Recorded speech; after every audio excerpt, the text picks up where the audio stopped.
Is that if somebody's on the inside and they watch you, are you a hardcore routine guy? Because I know you talk a lot about sleep. You talk about what you intake. You talk about how drinking coffee is 8 hours. You can have one, but you have an 8. You're very. Have you always been this detailed? No, I started getting I pick up good healthy habits and routines each fight camp more and more and more. When I'm dialed in for fight camp, I like to do 12 weeks, about 3 months of just.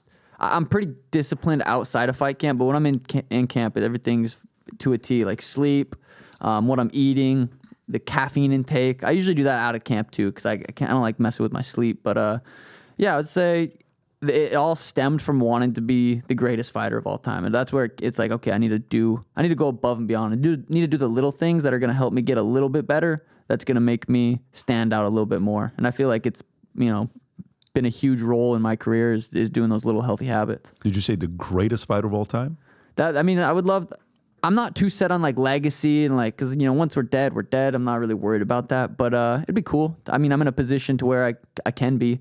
Like I just knocked out the greatest bantamweight of all time. I'm about to defend my title live on pay-per-view, UFC 299, and I got big fight, big options next. So I like to have options, but I do think when it's all said and done, I could be considered one of the greatest of all time if the career plays out how I think it's going to play out, and it's played out so far how I thought it was going to play out. So who do you have right now as the greatest? Like if you're speaking that language, I've interviewed a lot of guys, and you can tell when somebody speaks that language and somebody doesn't.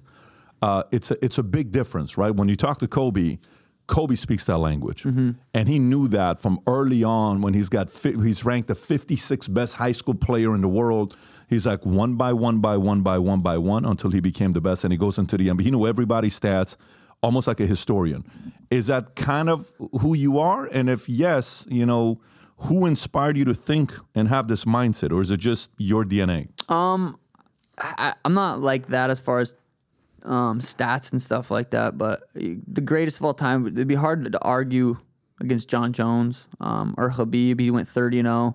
And then if you want to talk even boxing, Floyd, I think when he was 50-0, never lost. Like that's legendary. Never losing is hard to do. John Jones is in that same boat. He had that weird fight, but everyone considers it. Yeah, never lost. Khabib never lost. Floyd never lost. So I'd like to be in that category. I got a couple weird things on my record, but I don't really count that shit. And I don't think. So if you like this clip and you want to watch another one, click right here. And if you want to watch the entire podcast, click right here.